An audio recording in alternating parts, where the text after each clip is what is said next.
अंतिम निर्णय है। मैं उन पांडवों को इंद्रप्रस्थ नहीं दूंगा तो नहीं दूंगा।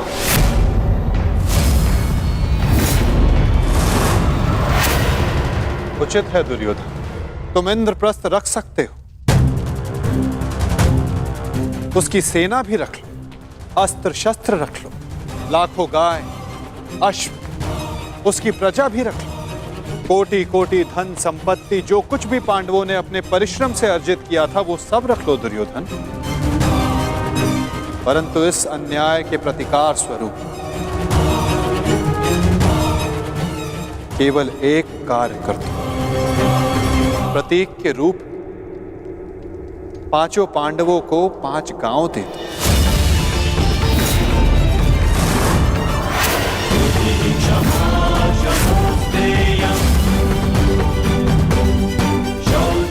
इतना तो दे ही सकते हो दुर्योधन। 5 पांडव वहां सुख से निवास करेंगे और कुछ नहीं चाहेंगे। इस युद्ध को टालने के लिए केवल 5 गांव देना स्वीकार है तुम्हें?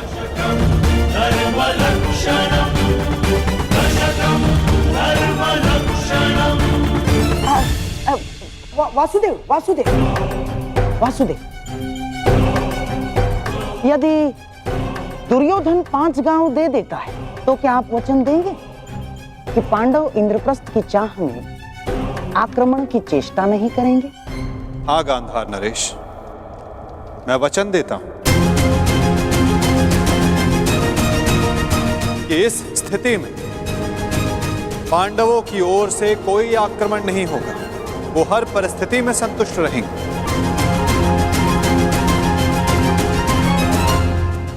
कह दो दुर्योधन, इससे अच्छा प्रस्ताव कोई नहीं होगा। महाराज, मैं आपसे विनती करता हूं कि यही अवसर है, अंतिम अवसर। आप इस प्रस्ताव को स्वीकार करके इसको यहीं रोक दीजिए। साक्षी का कहना उचित है पुत्र, हाँ कर दो, इसी में सबका हित है। मित्र, मैंने सदा इस युद्ध का पक्ष लिया है। मैंने सदा अर्जुन से अपना अधूरा द्वंद्व पूर्ण करना चाहा। मैं अपना अधूरा द्वंद्व कभी और पूर्ण कर लूंगा। इस समय पूरे भारतवर्ष को महाविनाश से बचाने की आवश्यकता है। हाँ कह दो मित्र।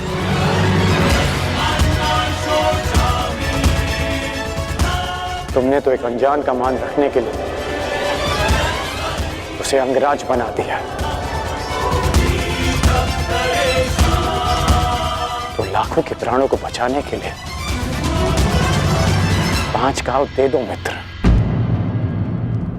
देख रहे हैं वासुदेव, मेरे मित्र अंगराज मेरे साथ है।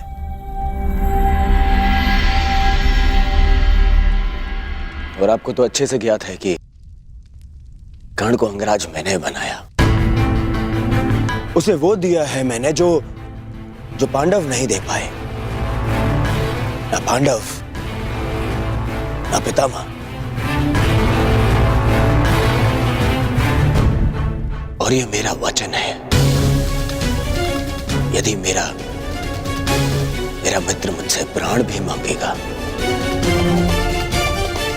तो वो भी मैं प्रसन्नता से दे दूंगा।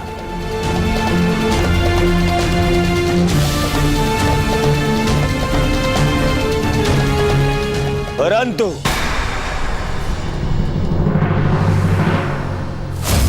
ऐसा सोचना भी मत कि मैं उन पांडवों को कुछ भी देने वाला हूं।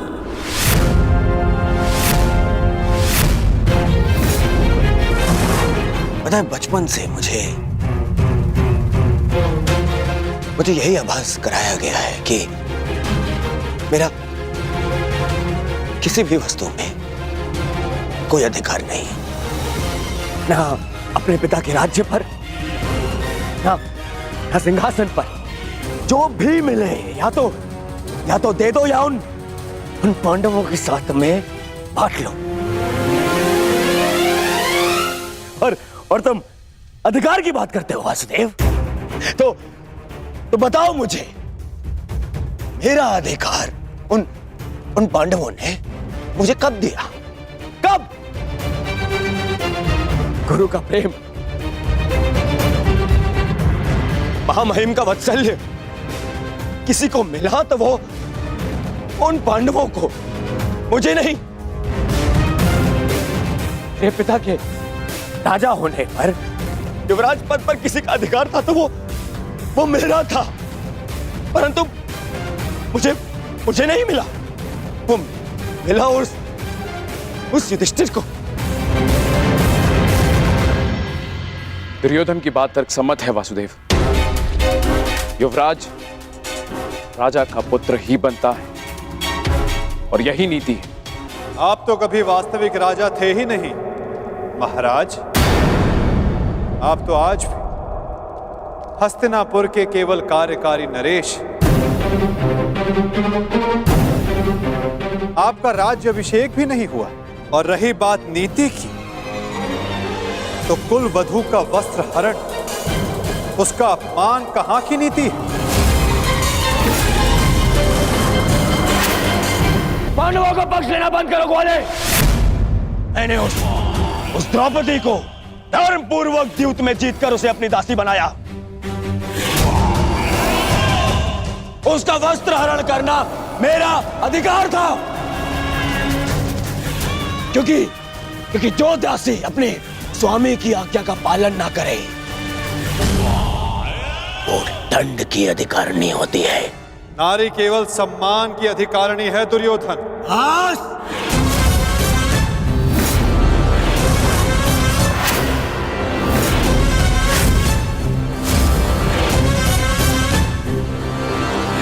दूत बनकर आए हो,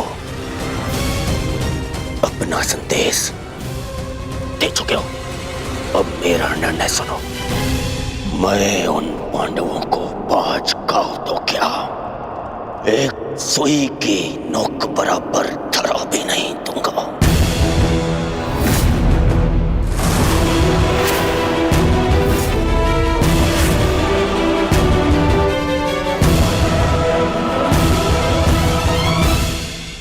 मैंने तुम्हारा संदेश भली भांति समझ लिया है युवराज।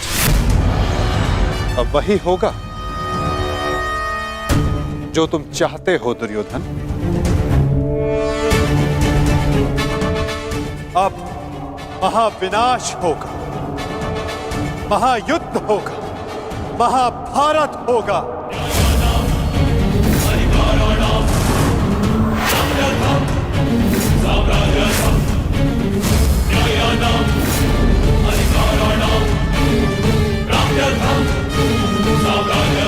प्रणिपात।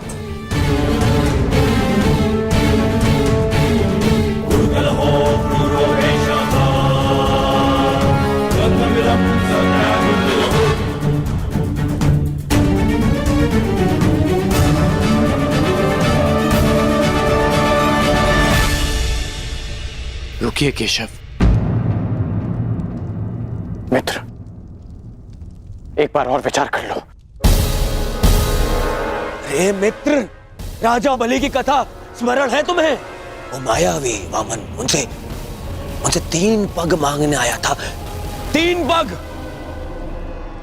पग भूमि, और उस 3 पग में उस वामन ने न केवल तीनों लोक नाप लिए, बल्कि उस बलि का नाश भी कर दिया।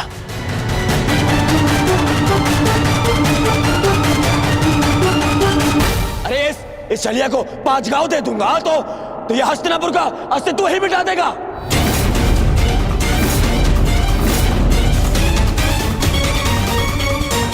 अखंडी कृष्ण, तुम्हारी मीठी मीठी बातों का प्रभाव इन पर पड़ सकता है,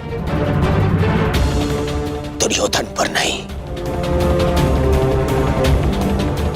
तो फिर मैं प्रस्थान करता हूं।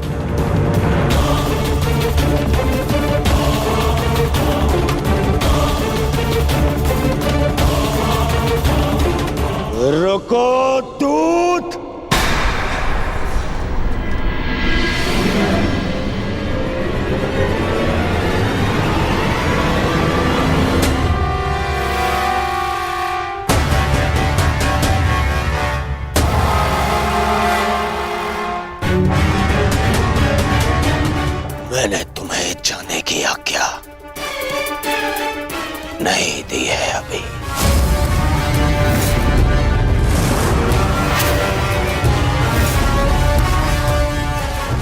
सब तुम्हारी माया से भयभीत हैं कृष्ण। आज मैं अपनी प्रजा और अपनी सेना के मन से तेरा भय मिटा दूंगा कृष्ण।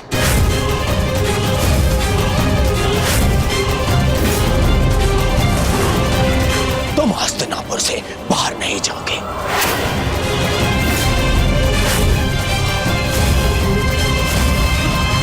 मैं धृतराष्ट्र पुत्र दुर्योधन तुम्हें अभी और इसी क्षण बंदी बनाता हूं वासुदेव।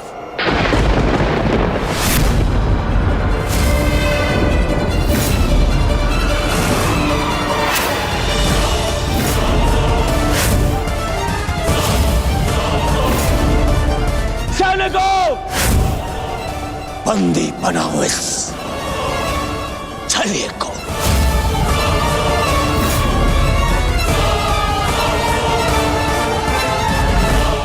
अपने पुत्र को सीमा में रहने का अर्थ सिखाइए महाराज। ये अनर्थ करने जा रहा है। महामहिम बिल्कुल ठीक कह रहे हैं महाराज। वासुदेव कृष्ण केवल हस्तिनापुर के संबंधी नहीं, इस समय वे एक शांति दूत हैं। और इस बात का स्मरण रहे महाराज, एक शांति दूत के साथ इस तरह का व्यवहार उचित नहीं है। आचार्य ठीक कह रहे हैं पुत्र, ऐसा अनर्थ मत करो। रावण ने भी यही मूर्खता की थी। उसने भी दूत का अपमान किया था और उसके सोने की लंका जलकर भस्म हो गई।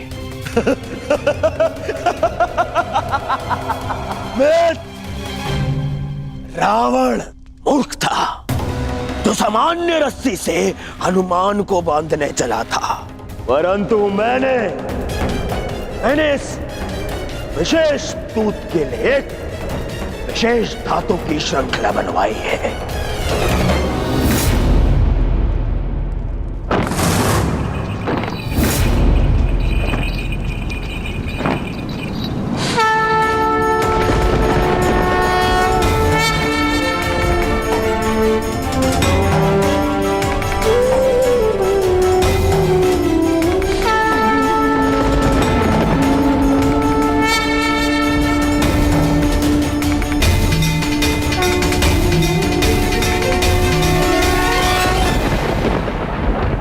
कोई कुछ नहीं कहेगा।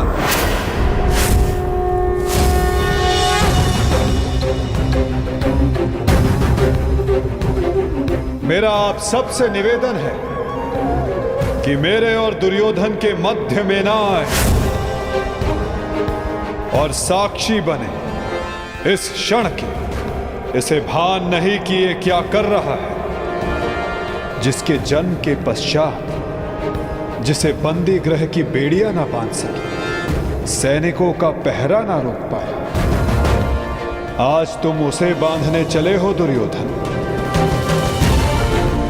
सामर्थ्य है तुम में तो बढ़ो आगे, हो सके तो साधो मुझे दुर्योधन। अपने इन श्रृंखलाओं में बांधने का प्रयास करो।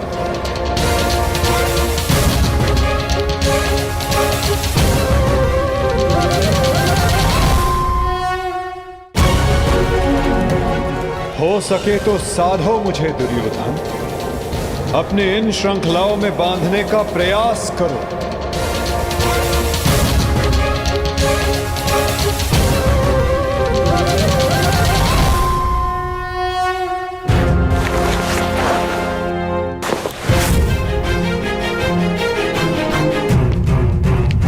उठाओ उस तेरे को।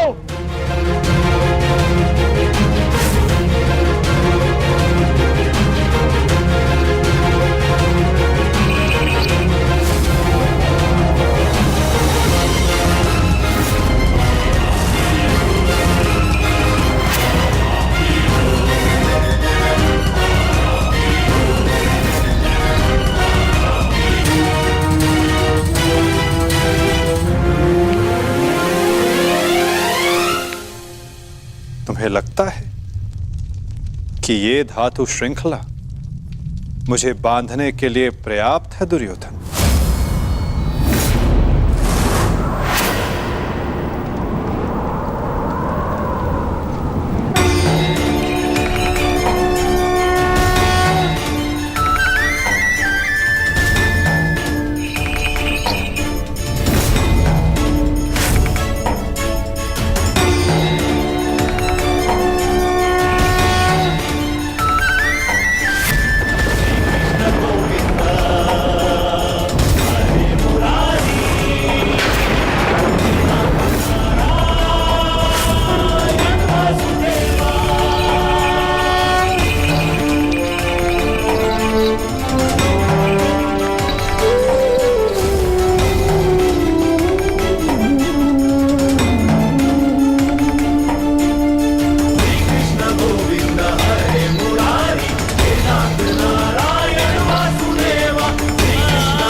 जब तक अनंत आकाश को बांधने में सक्षम श्रृंखला तुम्हारे पास ना हो, तब तक ऐसी मूर्खता पुनः करने का प्रयत्न मत करना दुर्योधन। ये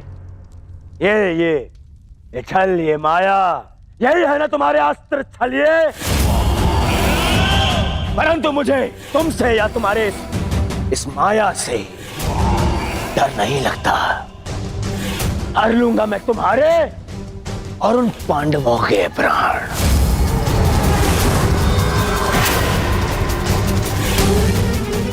स्मरण रखना कि इस महायुद्ध में अंत करेगा तुम्हारा और उन पांडवों का यह दुर्योधन। जो स्वयं मृत्यु के शिखर से गिरने वाला हो, उसे अपने अंत की चिंता करनी चाहिए मूर्ख दुर्योधन। जिस सत्य को, जिस भविष्य को मैं टालना चाहता था, उसे आज तुमने स्वयं आमंत्रण दे दिया। और सत्य ये कि इस महायुद्ध के अंत में तुम्हारे पापों और तुम्हारे पाप में भागीदार रहे प्रत्येक का अंत होगा ये युद्ध। अंत होगा ये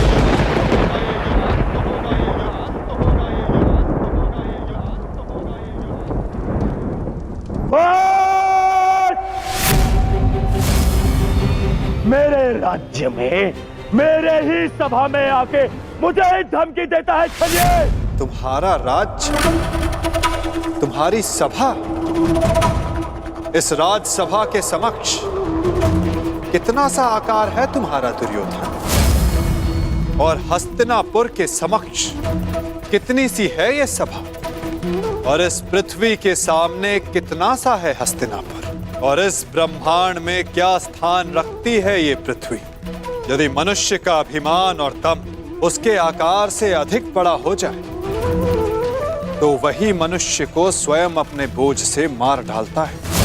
और तुम्हारे अंत का कारण भी यही अभिमान होगा दुर्योधन। और तुम्हारा अंत भी तुम्हारे इसी अभिमान से होगा दुर्योधन।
पितामह,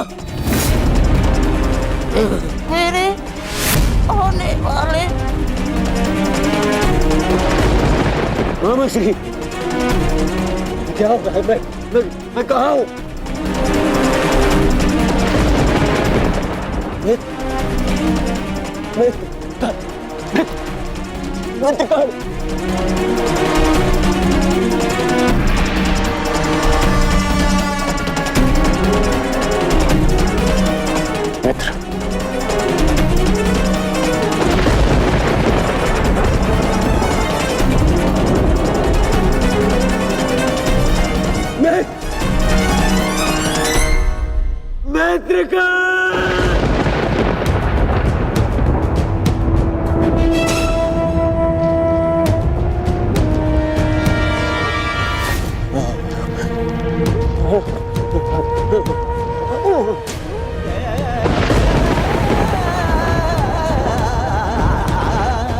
असंभव है ये, असंभव है ये। इसे तुमने ही तो संभव बनाया है दुर्योधन।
इस युद्ध के जन्मदाता तुम ही हो।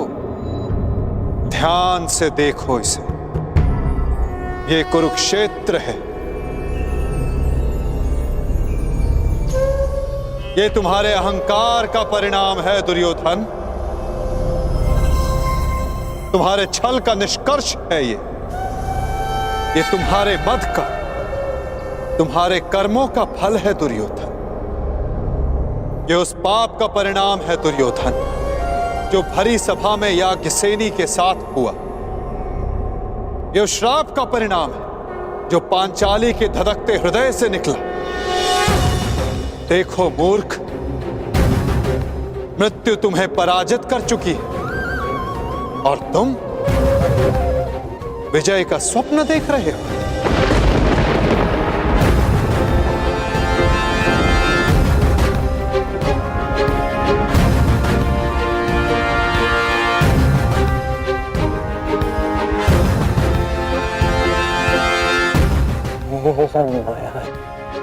ये सब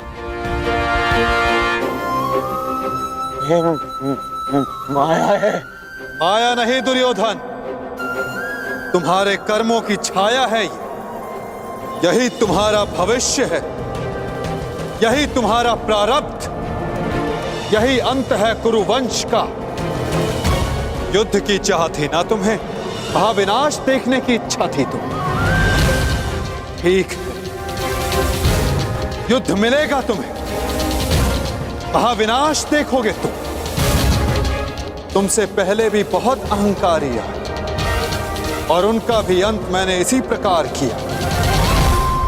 मनुष्य क्या, मैं तो सौर मंडल का सृजन और विनाश करता हूं। देखना चाहोगे तो देखो।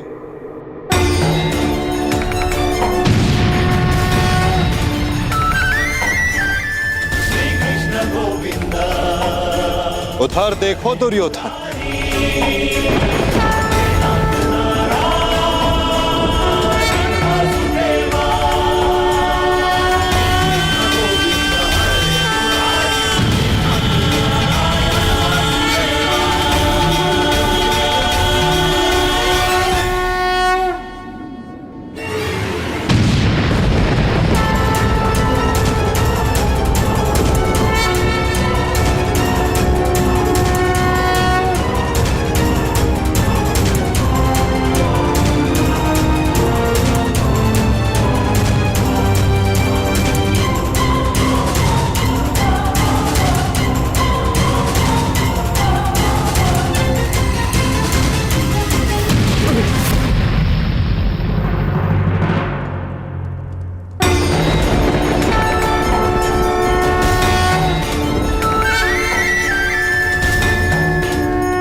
ये क्या हो रहा है?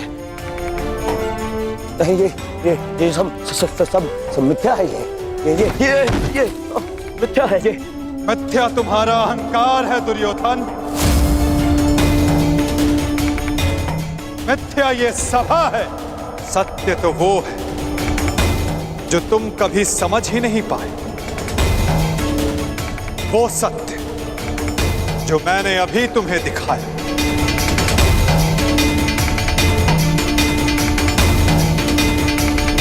सत्य केवल मैं हूं दुर्योधन, शेष सब मिथ्या। ये सब माया है। तुम साधारण मनुष्य हो और कुछ नहीं हो। आश्चर्य है, परंतु इसमें तुम्हारा क्या दोष? जब मनुष्य में अहंकार, तो वो सत्य केवल आकार से पहचानता है। तो आकार देखो दुर्योधन।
मैंने शांति दी दुर्योधन, और तुमने स्वीकार नहीं की। मैंने मैत्री दी, परंतु अपने अहंकार के आगे तुम्हें मैत्री का मूल्य समझ नहीं आया।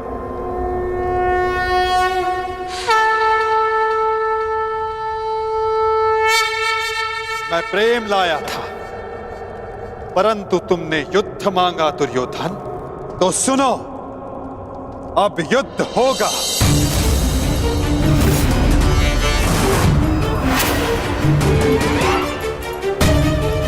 मैं जीवन का संदेश लाया था, तुमने मृत्यु का विकल्प चुना, तो मैं मृत्यु दूंगा।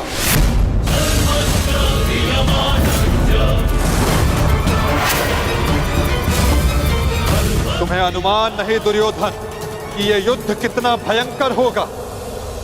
महासंहार होगा। पापियों के प्रत्येक भागीदार का अंत होगा ये महाभारत।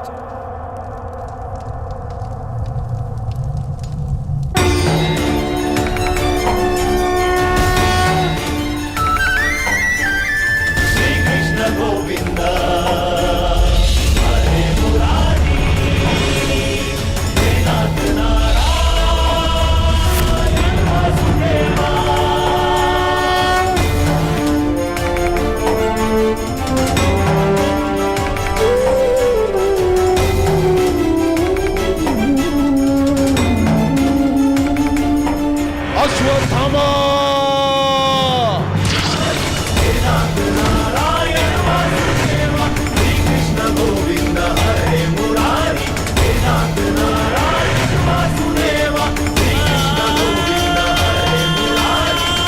बाण संधान करो पार्थ, मुक्त करो राधे को।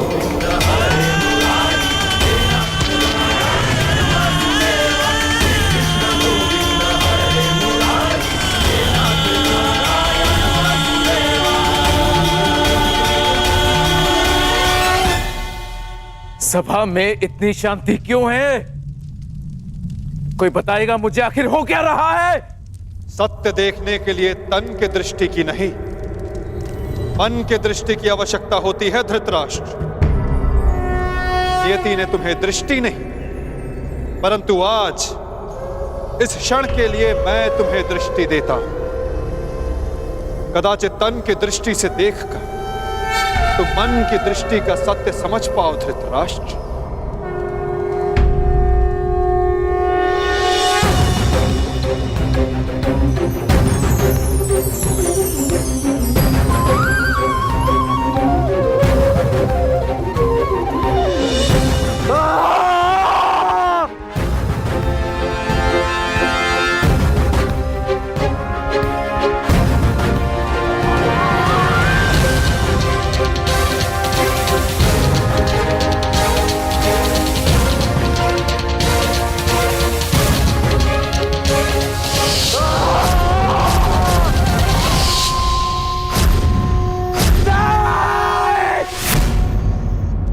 नहीं चाहिए ये दृष्टि मुझे, वापस ले लो। ये क्या अनर्थ दिखा दिया मुझे? वासुदेव, ले लो, वापस ले लो।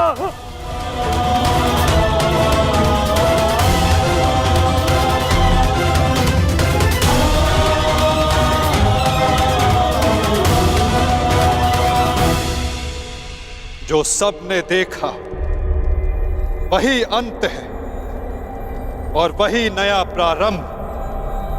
परंतु ये आप सबको स्मरण तब होगा जब ये वास्तविक में आप सबके साथ घटित होगा।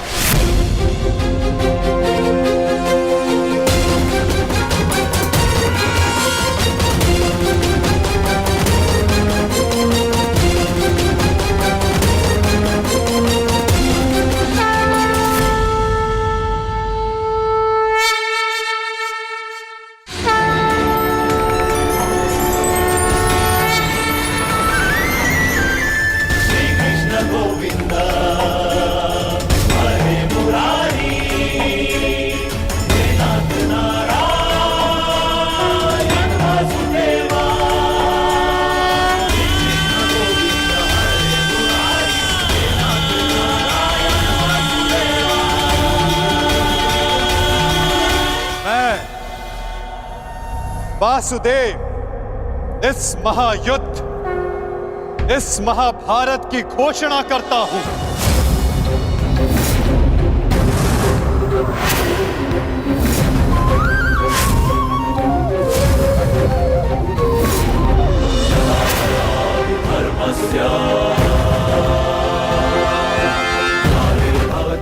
स्मरण रखना दुर्योधन, तुम्हारे इस अभिमान के साथ साथ तुम भी इस धरा पर ऐसे गिरोगे कि कभी उठ नहीं पाओगे। इस महाहिंसा, इस महाविनाश के उत्तरदायित्व का बोझ तुम अपने साथ दूसरे लोक लेकर जाओगे दुर्योधन।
केशव,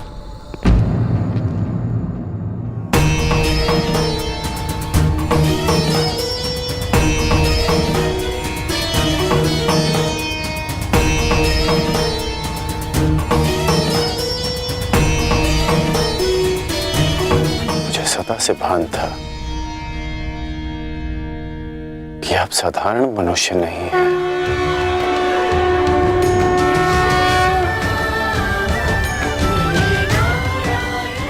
परंतु आज जो मैंने देखा, उसके पश्चात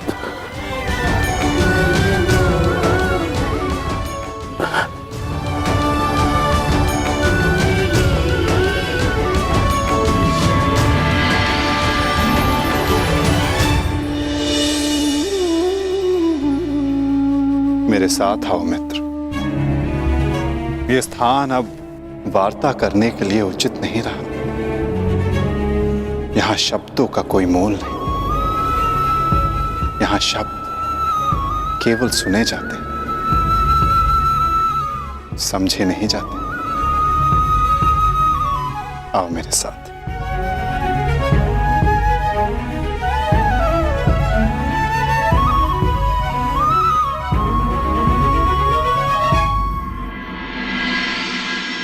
केशव,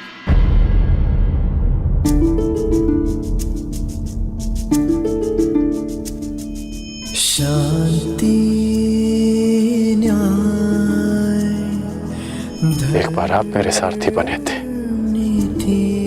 आज ये गौरव मुझे दीजिए केशव।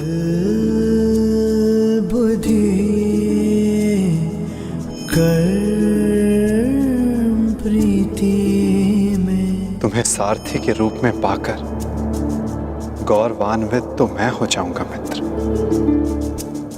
कृष्णा कहो या कर्ण कहो, है दोनों एक समान। ठीक है। कृष्णा कहो या कर्ण कहो, है दोनों एक समान।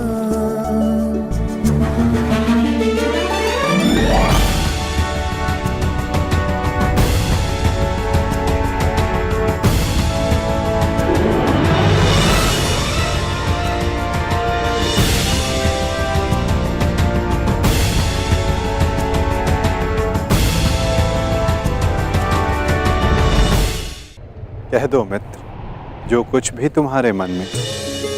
आप ही पढ़ लीजिए ना केशव कि क्या है मेरे मन में। मैं तुम्हारा मन पढ़ सकता हूं मित्र, परंतु जैसे कि मैंने पहले भी कहा था, मुझे तुम्हारे मुख से सुनना अच्छा लगता है। अब कह भी दो मित्र, क्या है तुम्हारे मन में? इस समय जो मेरे मन में चल रहा है वो ये है कि आपने मुझे पांडवों के पक्ष में आने का प्रस्ताव दिया था। हाँ, और तुमने उस प्रस्ताव को अस्वीकार कर दिया था। हाँ, परंतु मैंने कभी नहीं सोचा था कि मेरा ये निर्णय मुझे आपके विपक्ष में खड़ा कर देगा केशव। आपको तो युद्ध का परिणाम पता है ना केशव।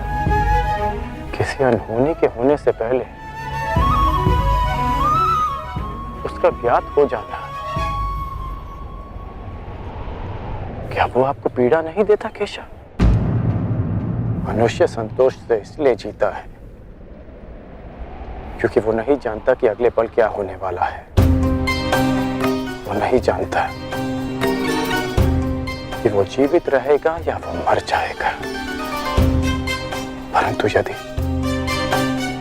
उसे ज्ञात हो जाए कि अगले पल क्या होगा या वो कब मर जाएगा, तो आपको नहीं लगता कि उसके आने वाले पल भय और चिंता में बीतेंगे?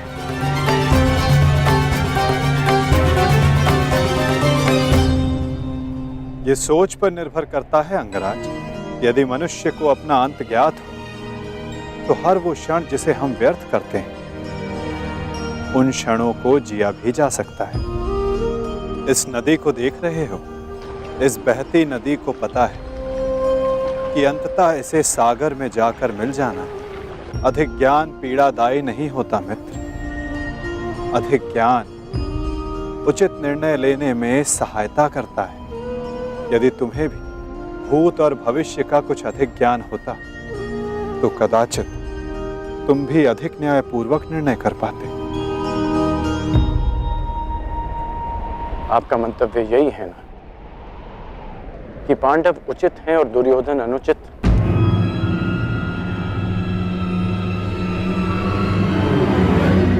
क्षमा कीजिएगा, परंतु मैं आपकी इस बात से सहमत नहीं हूं।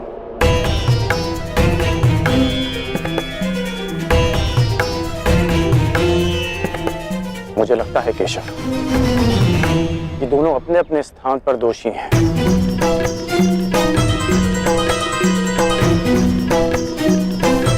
और इसी कारण से दोनों अपनी अपनी दृष्टि में निर्दोष और सही हैं। यदि दोनों ही दोषी तो तुम निष्पक्ष क्यों नहीं हो जाते मित्र? क्योंकि मुझे लगता है कि दुर्योधन युधिष्ठिर से कहीं अधिक सक्षम शासक सिद्ध होगा। इतने अधर्म करने के पश्चात भी? हाँ, क्योंकि वो युधिष्ठिर की भांति धर्मराज होने का ढोंग नहीं करता। आप ही बताइए केशव कि जिसने स्वयं की पत्नी को दांव पर लगा दिया हो,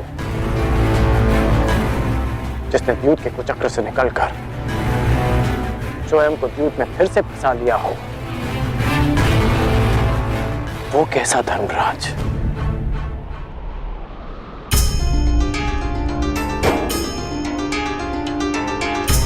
युधिष्ठिर की असमर्थता के कारण राजकुमार युधिष्ठिर, मेरे शौंड की रक्षा कर लीजिए।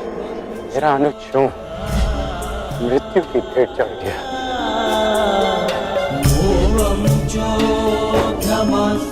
जब मुझे सूतपुत्र कहकर रंगभूमि की स्पर्धा में भाग लेने के लिए अयोग्य घोषित कर दिया गया था, राजकुमार के साथ द्वंद्व की अनुमति एक सूतपुत्र को नहीं दी जा सकती।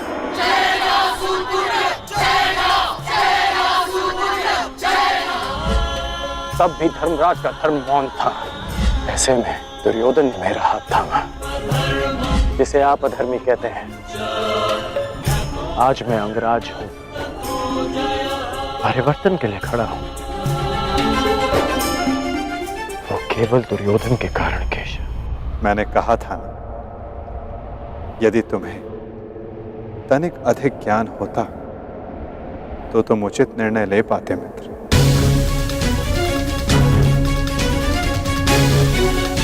मैं समझा नहीं।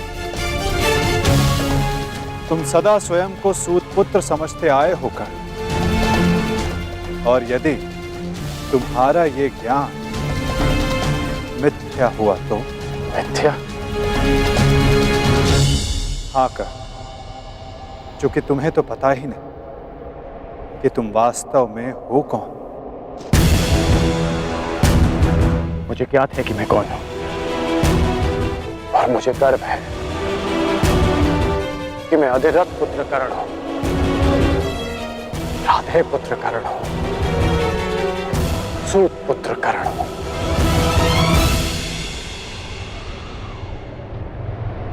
तुम राधे नहीं हो अंगराज, तुम अधिरथ पुत्र नहीं, तुम सूत पुत्र नहीं।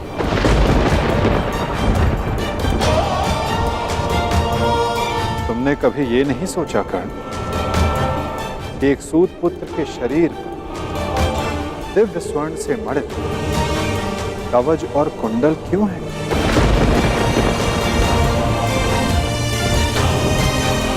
तुम्हारे मन में यह प्रश्न कभी नहीं उठा कि एक साधारण से सारथी के पुत्र के पास ये कवच और कुंडल क्यों है?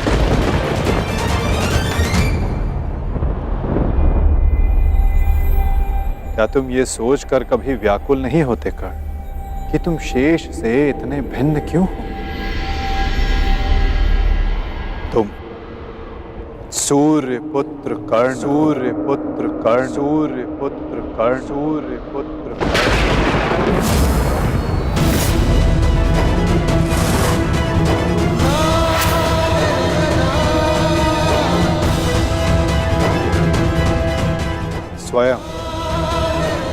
सूर्य नारायण के अंश हो तुम कर्ण।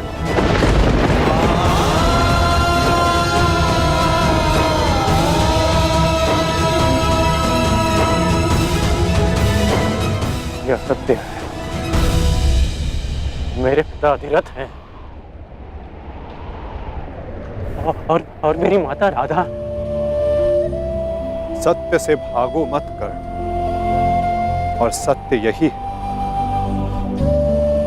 कि अधिरथ तुम्हारे पालक पिता हैं। तुम उन्हें गंगा किनारे मिले थे, कभी सोचा नहीं कि क्यों सूर्य का तेज तुम्हारे मुखमंडल पर रहता है? कभी अनुभव नहीं किया मित्र कि क्यों सूर्य का ताप तुम्हारे शरीर पर स्निग्धता का अनुभव कराता है? तब भी समझ नहीं आया तुम्हें जब दिग्विजय करते समय पांचाल युद्ध में क्यों शत्रु पक्ष पर सूर्य देव का ताप बरस रहा था? चूंकि तुम अधिरथ पुत्र नहीं, तुम सूर्य देव का आशीर्वाद हो कर्ण।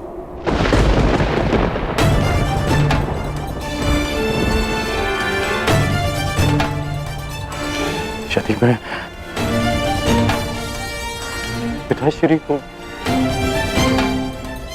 गंगा किनारे मिला था तो मेरी माता को कर्ण, अपनी माता से बहुत पहले से भेंट करते आ रहे हो तुम कर्ण। चूंकि रक्त सदा रक्त का सम्मान करता है। कभी सोचा है कि वो कौन है जिनके समक्ष आते ही तुम्हारी दृष्टि उनके पांव की ओर चली जाती है? वो कौन है जिनसे हर युद्ध से पूर्व उनका आशीष लेने का तुम्हारा मन करता है? कौन है कर्ण जो सदा तुम्हें अपने पुत्रों के समान प्रेम करती है? वो कौन है जिनकी आंखें तुम्हें देखते ही भर आती हैं? अर्जुन से द्वंद्व होने के पश्चात भी तुमने कभी पांडवों का अहित नहीं चाहा, कभी उनकी रक्षा की, कभी उन्हें चेतावनी दी। क्यों कर्ण? इसलिए नहीं कि तुम न्याय चाहते थे, अपितु इसलिए कि तुम्हारी धमनियों में बहता हुआ रक्त तुम्हें पुकार रहा था। हाँ कर्ण, तुम राधे नहीं कुंती पुत्र हो, पांडवों के ज्येष्ठ हो। हाँ कर्ण, बुआ कुंती ही तुम्हारी माता है और तुम उनके ज्येष्ठ पुत्र।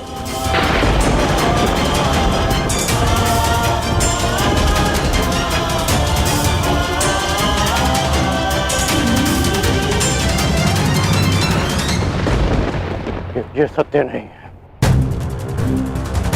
कह दीजिए केशव कि यह सत्य है। आप चाहते हैं ना कि मैं पांडवों के पक्ष में हो जाऊं, अपने मित्र का साथ छोड़ दूं, इसलिए आप मेरे साथ छल कर रहे हैं। हाँ, आप छल कर रहे हैं मेरे साथ। यदि मेरा कथन तुम्हें छल लगता है मित्र, तो जाओ स्वयं उनसे जाकर पूछो जिनके नाम से तुम संसार को अपना परिचय देते हो। भद्र अधिरथ और देवी राधा से जाकर पूछ लो।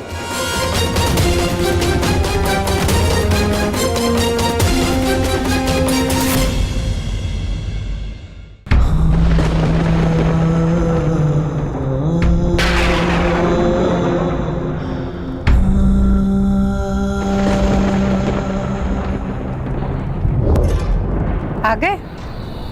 उचित समय पर पहुंच गए। आओ भीतर आओ।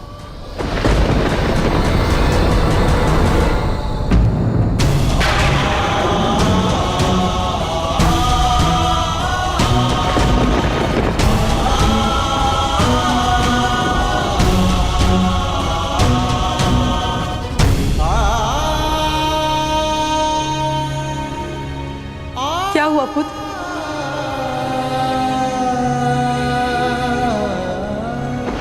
तुम राधे नहीं हो अंगराज, तुम सूर्य पुत्र कर्ण हो।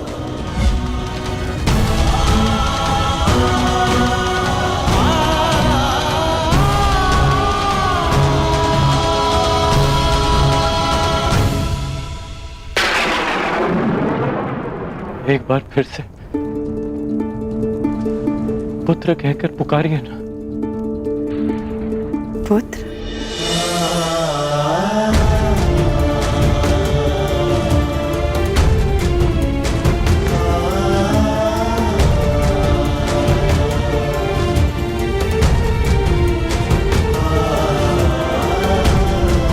क्या हुआ पुत्र? तुम इतने व्यथित क्यों हो? क्या हुआ? मैं व्यथित था अब नहीं हुआ था। मैं समझ गया कि ये वासुदेव का खेल है। वो मेरे साथ खेल खेल रहे हैं माता। खेल? कैसा खेल? क्या विनोद किया केशव ने? बहुत भारी विरोध किया उन्होंने। उनका कहना है कि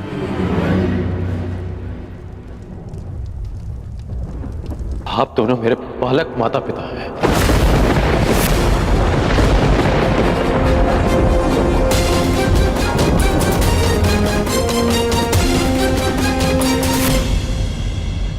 मैं पिताश्री को गंगा तट पर मिला था कि सूर्यदेव मेरे पिता है और माता कुंती मेरी माता।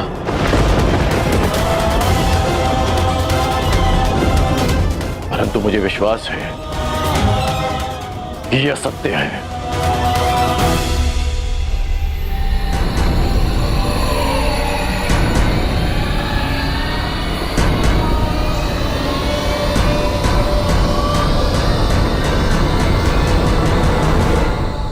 ये असत्य है ना?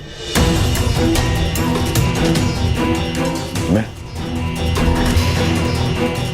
आप ही का पुत्र हूं।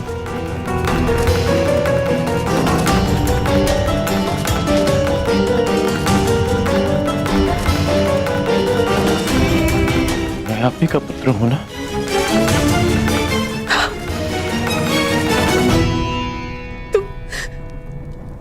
तुम मेरे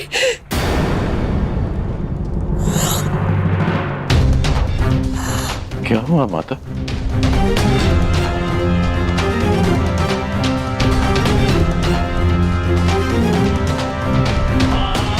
क्या हुआ पिताश्री? आप दोनों मौन क्यों हैं? कहिए ना कि आप ही मेरी माता है। कहिए ना कि मैं आपका पुत्र हूं। कहिए ना कि आप मेरी माता है। कहिए ना कि आप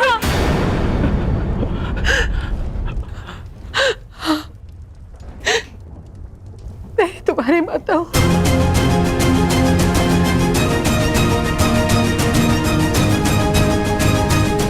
परंतु दात्री नहीं।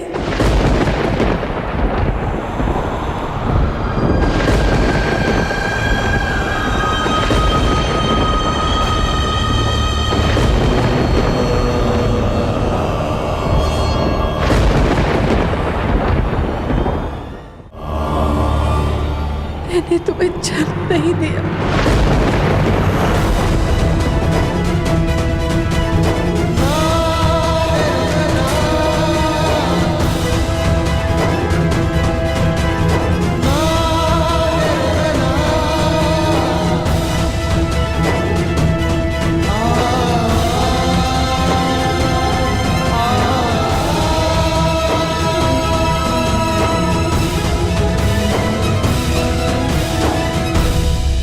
इतने वर्षों से हमने तुमसे ये सत्य छुपा कर रखा कि देवी कुंती तुम्हारी माता है। इसी कारण हम न तुम्हें धनुर्विद्या सीखने देना चाहते थे और न रणभूमि में जाने देना चाहते थे, क्योंकि देवी कुंती तुम्हारी जन्मदात्री है। केशव ने तुमसे कदाचित असत्य नहीं कहा। तुम मेरे पुत्र नहीं।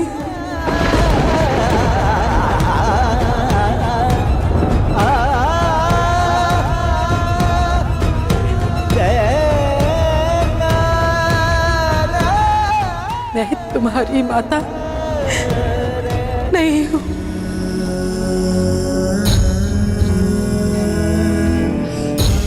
आप असत्य कह रही हैं कि आप मेरी माता नहीं हैं। यदि ऐसा होता तो क्यों बचपन में जब मुझे भूख लगती थी तब आपको स्वयं ज्ञात हो जाता था। जब मुझे निद्रा आती थी तो कौन मुझे अपनी गोद में सुलाता था?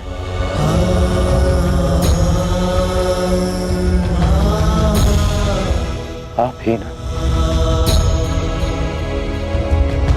जब मैं शिक्षा पूर्ण कर घर वापस लौटा तो आपको बिना ज्ञात हुए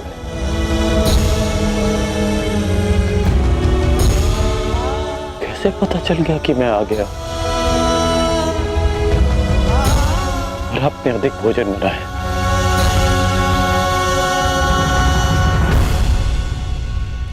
क्यों मेरे राज्याभिषेक पर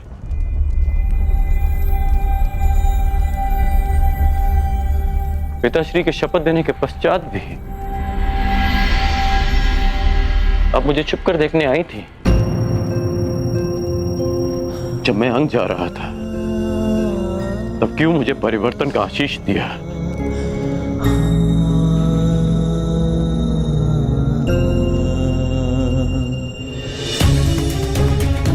क्यों असत्य कह रही हैं आप मुझसे? इसीलिए ना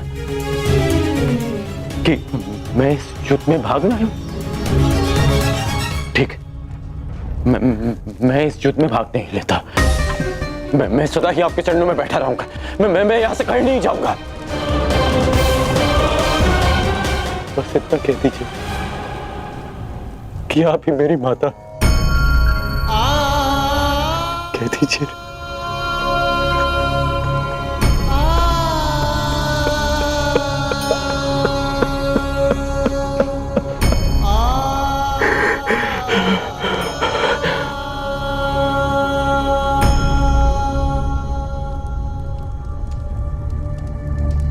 आपके अश्रुओं ने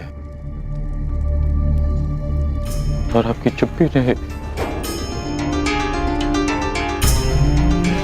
सत्य सामने ला दी।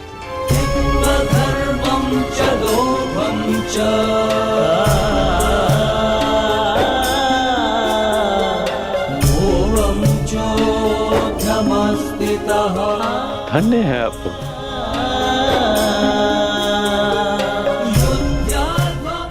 किसी और की संतान इतना प्रेम दे।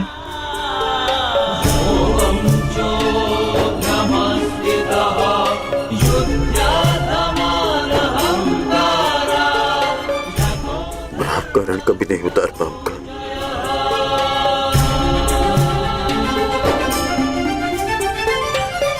अब मेरा सत्य भी सुन लीजिए।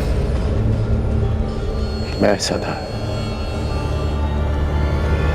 प्राधिकरण ही कहलाऊंगा।